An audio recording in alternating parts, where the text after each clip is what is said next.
Hi, good day. I'm Aliken P. Mamental, Section 11, CLJ 5, under by Sir Attorney Abdul Jabbar Gimar. Schedule 6:30 to 7:30 p.m. So my topic is Rule 128, General Provision and Principles on Evidence.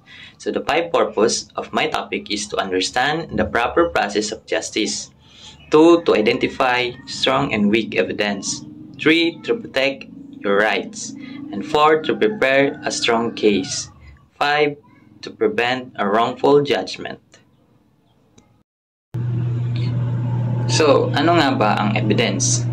Ang evidence is the means sanctioned by these rules of ascertaining in the judicial proceeding the truth respecting a matter of fact. Evidence is classified according to its nature or form as follows. Number 1, documentary evidence. Number 2, object or real evidence. Number 3, testimonial evidence. So what is documentary evidence? Documentary evidence is writings or any material offered as proof of their contents. So ang documentary evidence ay tumutukoy sa anumang uri ng dokumento na ginagamit bilang patunay o ebidensya sa isang kaso. Halimbawa nito ay ang mga kontrata, resibo o titulo ng mga lupa or birth certificate, date certificate at marriage certificate. Ano naman ang object or real evidence? Evidence which is directly addressed to the court's senses. So, ang object or real evidence, ito ay tumutukoy sa mga piskal na bagay na mismong inihaharap sa hukuman bilang ebidensya. Ito ay nakikita at naahawakan ng hukom o ng korte. Halimbawa nito, baril na ginamit sa krimen o kutsilyo na ginamit na pangsaksak sa krimen sa biktima. Ano naman ang testimonial evidence? Ang testimonial evidence consists of the statement of the witness offered to the court, may be oral, live, or by judicial affidavit.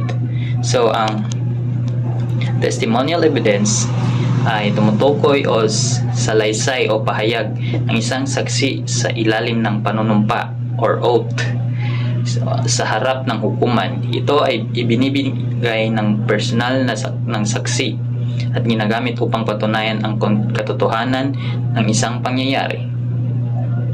Halimbawa ng testimonial evidence ay pahayag ng isang saksi na nakakita ng krimen, salaysay ng biktima tungkol sa nangyari.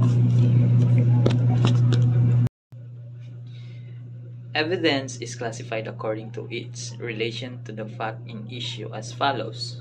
Number 1, direct evidence. Number 2, circumstantial evidence. So what is direct evidence? Direct evidence that which proves the fact in issue without the aid of any interference or presumption. So ang direct evidence daw ay ebidensya na direktang nagpapatunay sa isang katotohanan nang hindi kailangan ng palagay o haka-haka. Ibig sabihin, ipinapakita o pinapatunayan nito mismo ang pangyayari. Sa madaling salita, kapag may direct evidence, hindi mo na kailangan manghula. Halimbawa nito, testimonya ng saksi na nakakita mismo sa krimen. Eyewitness testimony, kumbaga. At pangalawa, video recording na kuha mismo ang aktual na pangyayari. At ano naman ang circumstantial evidence? Ang circumstantial evidence, that which proves the fact in issue by way of interference or presumption. So, circumstantial evidence daw ay ang ebidensya na hindi tuwirang nagpapatunay sa krimen o pangyayari, pero nagbibigay ng mga palatandaan o sitwasyon na maaaring humantong sa konklusyon na naganap naganap ang isang bagay. Sa madaling salita, hindi nakita mismo ang krimen pero mula sa mga pahiwatig at ebidensya makakabuo ng lohikal na konklusyon. Halimbawa nito, nakita ang isang tao na tumakbo palayo sa crime scene na may hawak na kutsilyo. Rule 128, Section 2, Scope. The rules of evidence shall be the same in all courts and in all trials and hearings, except as otherwise provided by law or these rules. So, ang Section 2, Scope, ay nagsasabi kung saan at kailan ginagamit ang mga alituntunin ng ebidensya. Sa madaling salita, ito ang bahagi ng Rules on Evidence na nagsasabi na lahat ng kaso sa korte, civil at criminal case man yan, ay kailangan sumunod sa mga alituntunin ng ebidensya. Kasama rito ang special proceedings tulad ng adoption, settlement of state. Ibig sabihin kung anong ebidensya ang tatanggapin o itatapon ng korte ay dapat nakabatay sa Rules on Evidence. What are not covered under the Rules on Evidence? Ito yung tinatawag nilang ni Cole. 1. Naturalization proceedings. 2. Insolvency proceedings. 3. Cadastral proceedings. 4. Other cases not herein provide for except by analogy or in supplementary character and whenever practicable and convenient. 5. Land registration cases. 6. Election cases. Judicial proceedings are of 3 kinds only. Section 3, Rule number 1. Number 1, civil action, which is of 2 kinds. A. Ordinary civil action, and B. Special civil action. Number 2, criminal action, and number 3, special proceedings.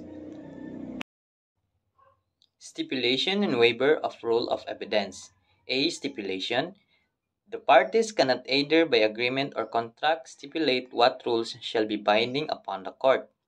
Exemption. The parties stipulate on the effect of certain types of evidence on their contractual rights as long as the jurisdictional of the court is not affected. So, maaaring magkasundo daw ang mga partido tungkol sa epekto ng ilang uri ng ebidensya sa kanilang mga karapatang kontraktual hanggat hindi nito naapektuhan ng jurisdiction ng hukuman. Waiver. Waiver. Rules intended for the protection of the parties may be waived. Example, rules on the disqualification of witness, the privileged communication rules, etc. So, ang examples daw nito ay ang pag-alis ng karapatan ng saksi na tumitistigo. Rule grounded on public policy cannot be waived. Example, the rule on the identity of state secrets, the rule on the inadmissibility of coerced confessions and evidence resulting from illegal searches and seizures, the 2-witness rule on the treason. So, ang halimbawa naman ito ay ang patakaran sa pagkilala sa mga lihim na estado. Proof versus evidence. Proof, the result or the probative effect of evidence, the end result. The evidence, the medium or means by which a fact is proved or disproved. The means to an end. So, ang proof daw ay patunay, ang resulta o ang bigat ng ebidensya, ang huling bunga o kinahihinatnan. Ebidensya, ang paraan o kasangkapan upang mapatunayan o mapabuluanan ang isang katotohanan. Ito ay ang paraan para makamit ang layunin. Factum probans and factum probandum. Factum probans, a fact offered in evidence as proof of another fact. The evidentiary fact that established the proposition. So, ang factum probans ay isang katotohanan na iniaalok bilang ebidensya upang patunayan ang isa pang katotohanan. Factum probandum, a fact that needs to be proved. The ultimate fact or the proposition to be established. So, ang factum probandum, ang katotohanan na kailangan patunayan o ang evidentiary fact na nagpapatibay sa isang proposisyon, ang pangunahing katotohanan o ultimate proposition na kailangan maitatag. Liberal construction of the rules on evidence. Section 6, Rule number 1. The rules of court, including the revised rules on evidence, shall be liberally construed to promote the objective of securing a just, speedy, and inexpensive disposition of every action and proceeding. So, ang rules of court ay kabilang daw ang revised rules on evidence ay dapat bigyan ng kahulugan ng maluwag o malaya upang maisulong ang layunin nitong tiyakin ang makatarungan, mabilis at matipid na pagresolba ng bawat kaso at proseso. Equipoise rule.